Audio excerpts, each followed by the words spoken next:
Today on the Fast Lane Classics, we are continuing work on Gunsmoke, our 1989 Ford F-350 truck that one of you guys is gonna buy for charity. But there's a lot of stuff we need to do, so Case and I went ahead and got a new front fender for it. Take a quick look. All right, check it out. We're here at the local You Pull and Pay because we need a fender for our truck. But not this fender. This fender right here, and we went ahead and found this truck on the You Pull website, right, Case? Oh yeah. And this actually looks like a pretty solid unit. You can see there's a lot of solid parts on this truck remaining. Like the bed is actually pretty strong. Maybe some Bondo going on here, but tailgate completely shot. So that's a no-go. And then they are all labeled, so we can see this is a 1990 F-250. Pretty cool.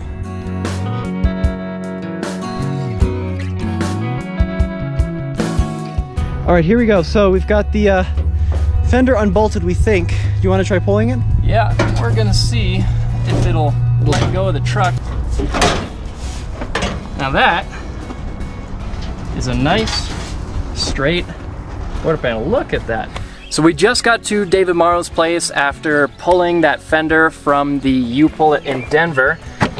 And we are excited because it is a pretty good piece. And let's check it out. A little more detail here. So you can see, it's really nice and clean. It's almost fully dent free. The only dent that's in it is this small one up here at the front. That'll be easy to fix. Otherwise, it looks like a perfect front fender. Yeah, and the best part of it all, 44 bucks, right? Yeah, which is pretty not good. bad at all. Now David's got a rack he built. Yeah, so I'm trying to think ahead for the progress of the project since we're going to be painting it, and our vehicle's got two colors. Thought it'd probably be best if we painted all of the truck, and this would be difficult to get in between there, right? To paint the white on this side and the gray on this side. So I figure we need to take the bed back off and have it on a rack so we could sand it and paint it. I took a little of my crap and put some wheels on it, and I figured we could roll the bed in and out and around and sand it and paint it. So the plan for today is we're gonna pull this new bed back out the truck. It's not secured on there right now, so we can paint it, do a little bit of body work on it. We're also gonna fix the rear fuel tank. It's gonna be a fun day out here at the farm.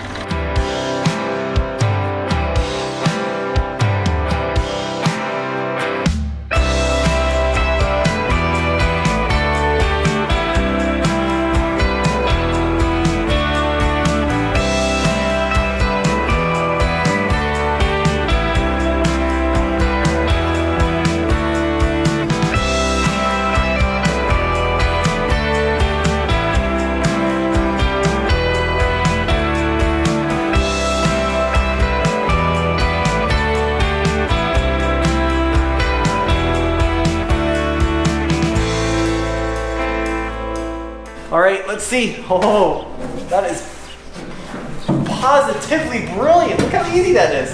I mean, it's really hard. I've been working out a lot. One sit-up a day when I wake up, another one when I go to sleep, so it's been paying off, as you can clearly see there. The rear fuel tank on this Ford leaks a lot. But rather than go out and buy a new one and try to replace it, we thought maybe we'd give it old farmer's trick a try and see if we can get it to stop leaking with a little bit of JB Weld and a patch panel.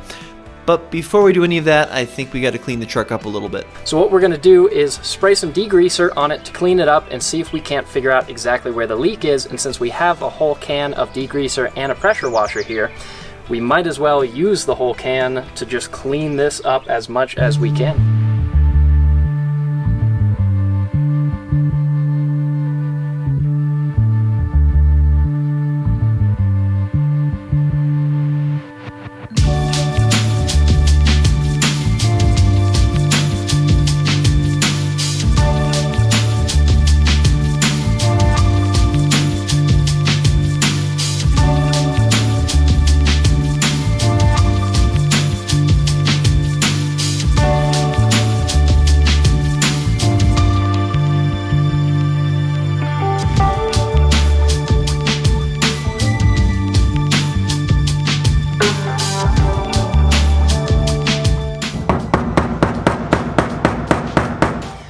So to explain, right now we're trying to pull the sender out of here so we can get these straps off, pull the tank out, see if we can't find the leak.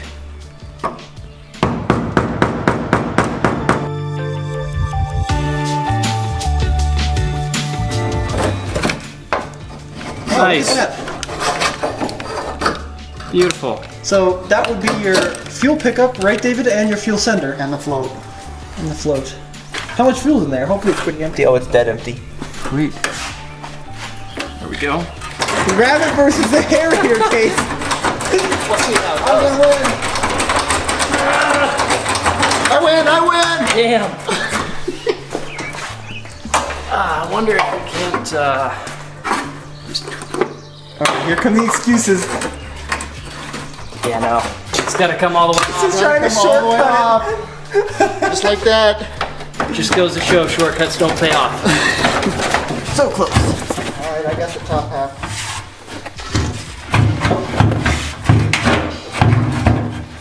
I don't suppose we could push it forward and then pull it out the top. All right, let me see if I can come up at all. I might be- Oh, I think we're good. Yeah. Just like so.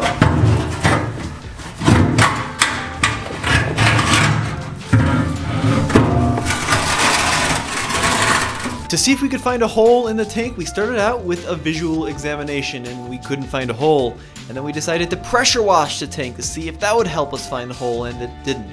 So lastly, we filled it up with water, which seems like a bold move, but keep in mind the tank was completely empty and, well, we found it pretty quick that way. You can see that this area is particularly just kind of nasty and grimy, and it looks like some rocks got stuck in between the tank and the actual plate that protects it from the spare, and then just started to grind away over the years and years and years. To start the fix, we started by grinding away the rust from our thoroughly watered down tank. You can see the hole that's in it right there, and even a little bit right next to it where it's just slightly perforated. David then threw together a little patch panel, and after a lot, and I mean a lot of JB Weld, we think we had it pretty solid. So we put a little piece of aluminum on the outside of the tank, and then we sealed it with JB Weld, but just to be safe, we're adding some to the inside as well. And we can see that we've got JB Weld right there where the holes were, a little excess on the left which I'm going to wipe off, but yeah, overall not bad, and look how clean it is inside this tank. Alright, so here we are. We got the tank with our little bodge on it. Let's see if this one will work.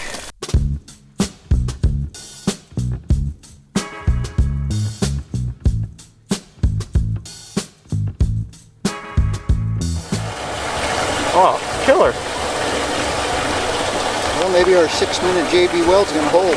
If for some reason this JB Weld doesn't hold, we can always throw the F-150's tank into it.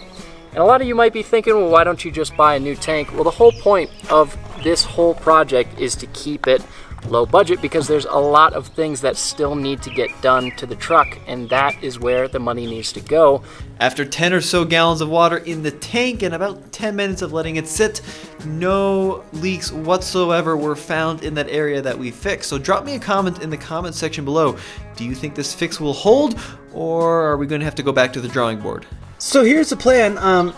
Poor David's been doing such a good job. I should take over. We're just watching him. He's been soaking up the excess water from the inside of the tank using just a towel or a rag. You can see it's looking really, really dry. All right, we gotta miss this tailpipe. There we go. There we go. There we are. All right. Okay, well, it's set on the frame. It should sit right nice on the frame there, Case. Yep. Woo! Look at that!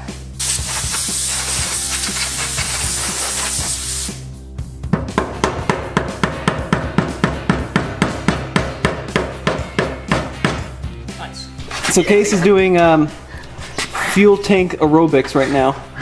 How are you that flexible? How is that? Look at the position Case is in. Here, let me get it. To the viewers watching right now, Case's foot was basically in his nose. This is no longer eligible for Best in Show at Amelia Island. It's been modified. Next, we started the task of pulling off the old fender so we could put our new red fender in. And if you're wondering why we're changing the front left fender to begin with, well, the old one is massive massively rusty.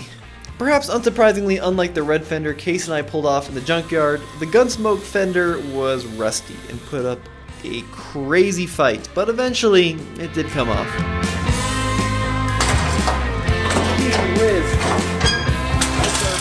A couple things to note about the differences between the diesel and probably the non-diesel pickup fender is that this one had an extra bracket that's actually riveted to the fender to hold the battery and the washer fluid.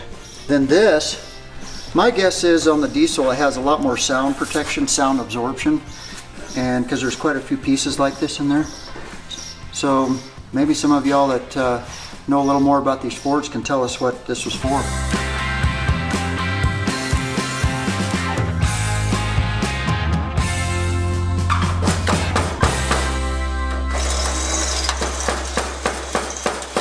Today is one of those days where you work on your truck and it ends up looking less complete than when you started, but it's still progress. We have a new front fender that we're going to be throwing on there as soon as we have some rivets that will attach that panel that we use to bolt up the battery tray.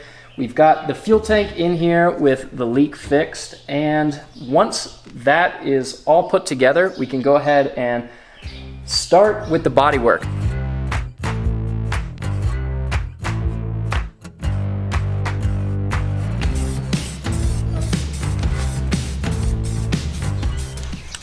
Right now I'm using Rust Reformer, which apparently instantly converts rust to a protected paintable surface. And even though this isn't rust, if it converts rust to a paintable surface, it has to work fine as primer, right?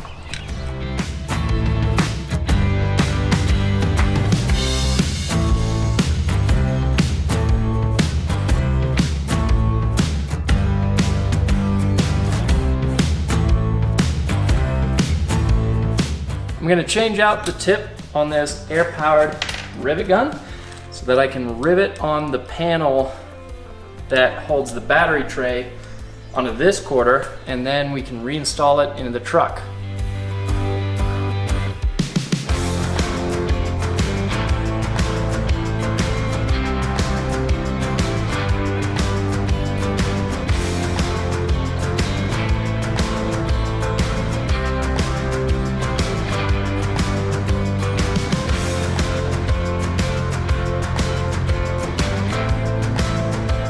We've got the fender back on. We're just bolting up the battery and the windshield washer fluid tank, but we're gonna take a quick break to help David move some yaks. This is all part of working on trucks in Colorado. That's right. Hey, you got to earn your keep when you come to the Happy Yak Ranch. Can't just work on trucks all day. Shout out to my good friend Connor for helping us get some parts off of this truck so that it's ready for paint.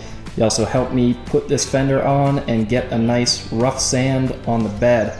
It's been a good day of working, and we managed to get this fender from the junkyard on. There's still definitely some adjustments that we need to do for the gaps and everything. Still plenty of body work, but we went ahead and started sanding the bed, which is nice. We've got a rough sand on that. So next up, we can go ahead and start a rough sand on the cab. We can start to do some work on the dents to get that out. Make sure this body is straight before we paint it. We've also got the tank in back with the leak fixed. So thanks everyone for watching. As always, this is Case with the Fast Lane Classics. Be sure to go back to TFL Truck, TFL Car, and TFL Off-Road for more news, views, and real-world reviews. Thanks again for watching, and stay safe.